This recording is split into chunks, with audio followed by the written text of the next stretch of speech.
అది చేస్తున్నాం. దాని తర్వాత అధ్యక్ష నైతిక విలువలు, సమాజంలో మార్పు రావాలంటే నైతిక విలువలు అనేది చాలా చాలా అవసరం. మహిళల్ని గౌరవిస్తాం కానివ్వండి, రాజ్యాంగంలో ఉన్న మన హక్కులు బాధ్యతల గురించి మాట్లాడతాం కానివ్వండి, అదేవిధంగా చాగంటి కోటేశ్వరరావు గారిని అడ్వైజర్గా క్యాబినెట్ ర్యాంక్ ఇచ్చి అడ్వైజర్గా నియమించి ఆయన రూపొందించిన పుస్తకాలని మేము ప్రింట్ చేసి పిల్లలకి ఈరోజు అందజేస్తున్నాం అధ్యక్ష. ఈ సభాముఖంగా చాగంటి కోటేశ్వరరావు గారిని మనం అభినందించాలి అధ్యక్ష. ఎందుకు చెప్తున్నానంటే ₹1 తీసుకోవట్లేదు అధ్యక్ష ఆయన ప్రభుత్వం నుంచి. నేను స్టన్ అయ్యా. కనీసం ఫోన్ కూడా తీసుకోవట్లేదు ప్రభుత్వం నుంచి. క్యాబినెట్ ర్యాంక్ అయి ఉండి వాహనం కానీ జీతం కానీ వాటర్ బాటిల్ కూడా తీసుకోవట్లేదు మా దగ్గర నుంచి. అందుకని సభాముఖంగా ఆయన అభినందించాలి. అద్భుతమైన పుస్తకాలు రూపొందించారు అధ్యక్ష. ఆ పుస్తకాలు మేము ప్రింట్ చేసి ఇప్పుడు పిల్లలకి అందజేస్తున్నాం అధ్యక్ష. క్వాలిటీ ఎడ్యుకేషన్ అనేది ఒక నిర్ణయం తీసుకున్నాం, అందించాలని అధ్యక్ష.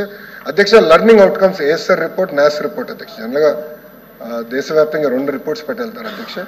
ఒకసారి చూస్తే ప్రాథమిక పాఠశాలలో ప్రైవేట్కి ప్రభుత్వ పాఠశాలకి లెర్నింగ్ అవుట్కమ్స్లో పెద్ద తేడా కనపడలా. As per the report, it's a fact. ఆ రిపోర్ట్లో ఉంది అధ్యక్ష. సో అది మేము చాలా సీరియస్గా తీసుకుంటున్నాం అధ్యక్ష. గౌరవ సభ్యులు ఇప్పుడు ఒక మాట అన్నారు అధ్యక్ష. ఇది ఎస్సీ బీసీ పిల్లలకి ప్రత్యేకంగా సెపరేట్ క్లాస్ రూమ్స్ పెట్టారు కొన్ని దిక్కడలని అధ్యక్ష. అది కానీ ఇక్కడ జరిగి ఉంటే ఆ వివరాలు నాకు ఇవ్వండి. ఈ ప్రభుత్వం చాలా కఠినంగా మేము వివరిస్తాం. దాంట్లో ఎలాంటి డౌటే లేదు, సందేహం లేదు మా దగ్గర. నాకున్న సమాచారం మేరకు అది ఎక్కడ జరగట్లేదు. పొరపాటున ఇక్కడ జరిగిందంటే మటుకు మీరు వివరాలు ఇవ్వండి, చాలా ఫర్మ్గా నేను యాక్షన్ తీసుకుంటాను. 1 సెకండ్ కూడా నేను ఆలోచించాను. ఎవరు స్కూల్ అవ్వచ్చు, ఎవరు కాలేజ్ అవ్వచ్చు, I don't care. Action will be firm. With regards to APMRC అధ్యక్ష, మ్యాటర్ ఇస్ సబ్ జుడిస్, కోర్టులో ఉంది. కోర్టు నుంచి బయటకు వచ్చిన తర్వాత నేను ఎలాంటైనా యాక్షన్ తీసుకోగలుగుతా. అది మేము లీగల్గా ఎట్లా చేయాలో అది మేము టేకప్ చేస్తాం.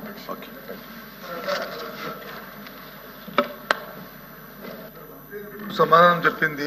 Sorry for intervention sir. ఎందుకంటే సభ్యుడు అడిగిన ప్రశ్నకి మంత్రి గారు చెప్పిన సమాధానానికి ఎక్కడ దగ్గర పొందం లేదు సార్. ప్రైవేటు కార్పొరేట్ పాఠశాలలో ఫీజు నియంత్రణకి ఏదైనా కమిటీ వేస్తున్నామా? ఆర్టీఐ యాక్ట్ ప్రకారము ఏదైతే ప్రైవేట్ పాఠశాలలో చదువుతున్న పిల్లలు ఎవరైతే ఉన్నారో వాళ్ళకి ఇస్తున్న ఫీజుల్లో ప్రభుత్వం వాళ్ళు చెల్లించవలసిన దాన్ని ప్రభుత్వం చెల్లించాలి. దానికి ఏదైనా నియంత్రణ చేశామా? ఆ సమస్య మీద వచ్చి ప్రశ్న అధ్యక్షుడు. దానికి వచ్చేస్తా ప్రైవేట్ పాఠశాలని కానీ ఆ నియంత్రణ కానీ ఆర్టీఐ యాక్ట్కి సంబంధించిన ప్రైవేట్ పాఠశాలలో ఉన్న ఆ విధి కానీ అది ఎక్కడా కూడా మంత్రి గారు మెన్షన్ చేయలేదు అధ్యక్ష. ఒక సమాచారం ఉంటే చెప్పండి అధ్యక్ష, అంతే తర్వాతనే పంపించమని చెప్పండి అధ్యక్ష. అధ్యక్ష ప్రశ్న ఒకసారి నేను చదవాలి అధ్యక్ష. మొదటి ప్రశ్న, whether the government is contemplating to bring in the private corporate schools with in the purview of fee regulatory committee. నేను ఇచ్చిన సమాధానం APS-ERCMC Act has been enacted in 2019. రెండో ప్రశ్న, if so at what time it will be implemented? It is already implemented కనుక this question does not arise. Third and fourth, the steps taken for implementation of common fee pattern for all private schools, details thereof.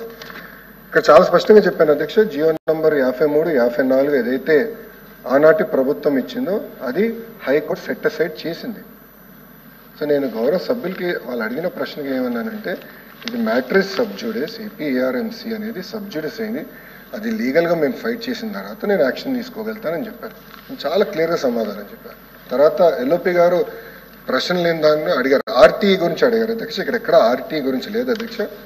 RTE విషయం కూడా ప్రభుత్వం కట్టుబడి ఉంది. దానికి ఒక portal ఏర్పాటు చేస్తాం. గత ప్రభుత్వం కన్నా ఎక్కువ మంది పేద పిల్లలకి ఆర్టీఈ ద్వారా మేము ఇంటిమేషన్స్ కూడా అందజేసాం అధ్యక్ష. ఆ వివరాలు నాకు లేక సుమారుగా 50,000 మంది పిల్లలకి ఆర్టీఈ కింద మేము అందజేస్తాం కూడా జరిగింది అధ్యక్ష. సో అది కూడా నేను సమాధానం చెప్తా, బట్ ఆర్టీఈ లేదు అధ్యక్ష. Matter is subject. Question number 14152 minister for home. ధన్యవాదాలు అధ్యక్ష. మొదటి ప్రశ్నకు సమాధానం అధ్యక్ష.